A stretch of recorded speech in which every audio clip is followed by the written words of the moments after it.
თემა რომელიც ახლა მინდა რომ წარგიდგინოთ მე უკვე წინასწარ აი სულ თქვა შეკრული ვარ აი ამ ამბის მიმართ იმიტომ რომ დარწმუნებული ვარ არც ერთი არ ვშნახავთ ისეთ მანქანაში რომელიც 160 კმ/სთ სიჩქარით მიექანება და მოცურებით შედის მოსახვევში გულით გამისკდება და პირდაპირ გეტყვი ისაც არ გაუსხდა ეს არის ლუკა ვადაჭკორია ოჩახა რომელმაც გაბედა ეს ყველაფერი და ჩვენზე უფრო გამბედავი აღმოჩნდა და ნაკლებად მშიშარა და ქონდა ამის შესაძლებლობა როგორც უკვე გითხარით შესაბამისად საოცარი შეგრძნება და თავის სიუჟეტშიც ასახა და ნახოთ ახლა ეს სიუჟეტი რომელიც საქართველოს დრიფტის სერიების ჩემპიონს გაგვასწრებს თან ამავდროულად სიუჟეტზეც იფიქრა ლუკა ვადაჭკორიამ აი რა მოახერხა და რა გამოვიდა მოდი ეს ყველაფერი რეპორტაჟში ვნახოთ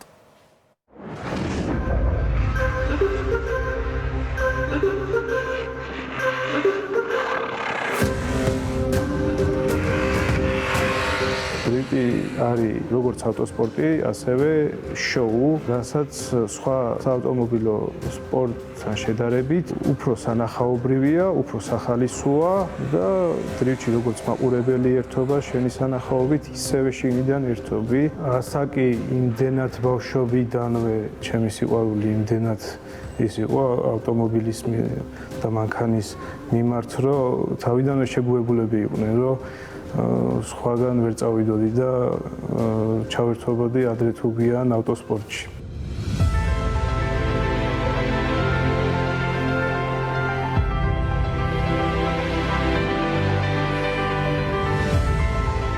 თავიდან სანამ დრიფტში ჩავერთვებოდი ვიყავი რალის მოყვარული, მყავდა წინაწამყვანი, ვანიჭებდი უპირატესობას უფრო მართვაში წინაწამყვანს, ვიდრე უკანა წამყვანს. უფრო მოქნილი მეგონა, მაგრამ ის დღე რომ დადგა და ვიყიდე უკანა წამყვანი, პირველი უკანა წამყვანი იყო ჩემთვის BMW 36 კუპე და განმიცადე პირველი მოცურება იმის მერე გადმოვერთე დრიფტში და დღემდე ჩართული ვარ თავიდან ბოლომდე დრიფტში.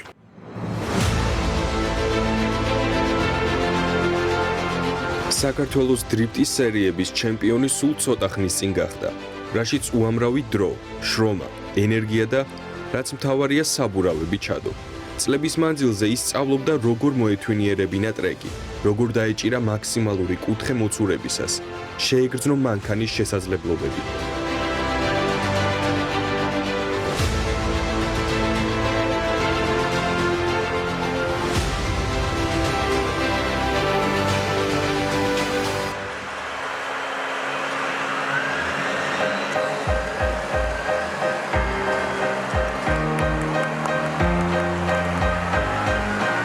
პირველი ადგილი ისაღება, მხოლოდ მარტო აქ ავტოსპორტში ვერ მიაღწევ თუ გუნდი არ აკავს.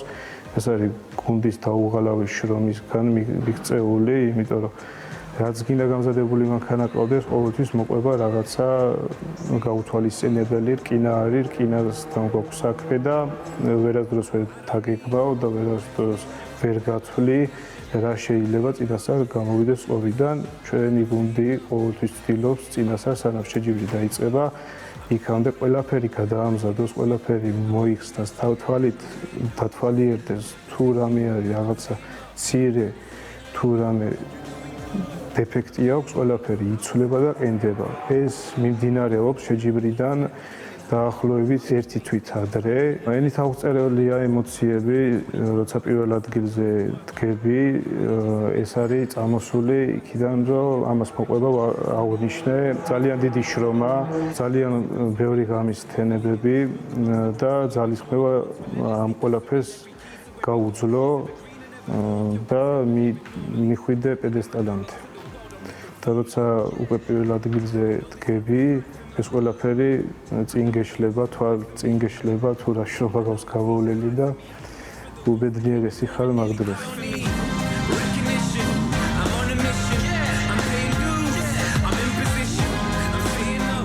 მე ყოველთვის აღნიშნავ იმას, რაც უფრო ძლიერი კონკურენტები მეყოლებიან, უფრო შესაბამისად მეც გავძლიერდები, მიზანიც უფრო მეტი იქნება, რომ მეტად შევძლო კონკურენციის გაწევაც, რომ რაც უფრო ძლიერი ჩემპიონატი ჩამოყალიბდება, მაგით რაც უფრო დიდი კონკურენცია არის, მით უფრო გიადვილდება უკვე საზღვრების გარეთ მონაწილეობის მიღება. ნუ ზუსტადაც ეგრე ხდება, იმიტომ რომ დადიან ჩვენიდან საზღვარგარეთ ძლიერები არიან და იმ ძლიერებთან გვიწევს კონკურენციის გაწევა.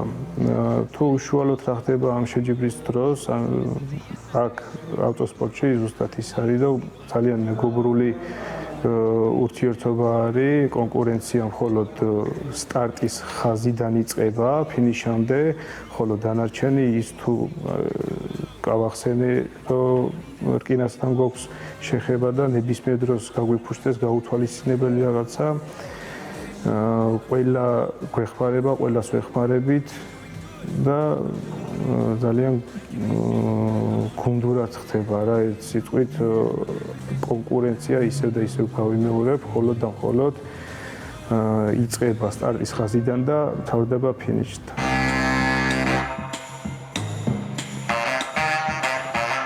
მარტივი არ ყოფილა. იყო მარცხებიც, ავარიებიც, იმედგაცრუებებიც, მაგრამ სწორედ ეს გზა აქცევს მძღოლს ნამდვილ დრიფტერად. დრიფტი მხოლოდ სიჩქარე არაა, ეს არის კონტროლი ქაოსში, მოძრაობა ზღვარზე, სადაც გონება და ემოცია ერთმანეთს ებრძვის. გიორგის სტილი მკვეთრია, აგრესიული, მაგრამ ზუსტად გათვლილი. მე ყოველთვის მიყვარს რაც შეიძლება ახლოს კედელთან, რაც შეიძლება მაქსიმალური სიჩქარის განვითარება და ეს ყველაფერი, რა თქმა უნდა, ქმნის ისეთ სანახაობას, რაც ხალხს მოწონს. ზუგდიდში ზუსტად ეგრე არის, კედლებს შორის ჩაკეტილ ოთახში ხდება ეგ დრიფტი, ისეთი ზონა არის, ერთი დიდი მოედანი არის, სადაც ერთი და იგივე ნახაზით ტარდება დრიფტი და არ იცვლება პირველივე ნახაზით შედგა ზუგდიდი და იმის მერე არც აზრად აღარ მოგდის, რომ რამე შეიცვალოს იქ იმდენად, მაგრად არის ზუგდიდის ეტაპი მოწყობილი. და რაც შეეხება დანარჩენ ეტაპებს, დანარჩენი ეტაპებიც, რა თქმა უნდა, დაძაბული არის, იქაც ნაწილობრივი კედლებია, ნაწილობრივ დიდი სიჩქარებია, მაგრამ ყველაზე მეტად გამოვყოფ ბოლო ეტაპს, ჩქაროსნულ ეტაპს, 160-170 სიჩქარის განვითარებას და შემდეგ ამ სიჩქარიდან იწყება დრიფტი. ეს უშუალოდ სალაპარაკოთაც ძნელია ეს თქვა, მაგრამ მე მგონი ახლა სიუჟეტის მერე ზუსტად მაგას ჩავწერთ და განახებთ როგორი იყო ბოლო ეტაპი, შენთან ერთად იქნება ეს ყველაფერი და ძალიან მაინტერესებს, რა თქმა უნდა, შენი ემოციებიც, როგორ დატკბები და ნახოთ რა იქნება.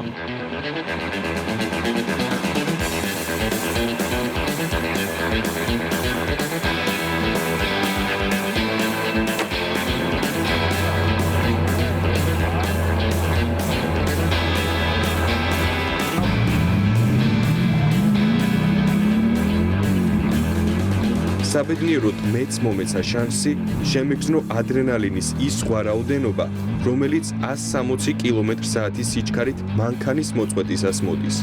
იმ წამებში ყველაფერი ჩერდება და წყდები რეალობას. რჩება მხოლოდ ტრეკი და მძღოლი, რომელიც ამ ტრეკის ჩემპიონია. პირველ რიგში ის არის ჩემი ოცნება, რომ საქართველოს დრიფტი ისე განვითარდეს, რომ საერთაშორისო იყოს, სხვა ქვეყნებიდან მოდიოდნენ და იღებდნენ მონაწილეობას უძლიერესი დრიფტერები. რომ არ გჭირდებოდეს მსოფლიოს ჩემპიონატებზე წასვლა და იქ დამტკიცება, რომ მაგრები ვართ და ძლიერები ვართ. და რაც შეეხება ის, რაც ძირითადი არის, ის არის, რა თქმა უნდა, რომ მსოფლიო ჩემპიონატზე მივიღოთ მონაწილეობა და ჩემპიონი გავხდეთ იქაც. ჩემპიონობის სურვილი არასდროს არ გავქრობია, ყოველთვის ვიყავით მიზნით. ეს მიზანი არ არის მხოლოდ ერთხელ გაჩემპიონობა, ეს გაგრძელდება და გაგრძელდება და იქნება მხოლოდ არა საქართველოში და ქვეყნის გარეთ.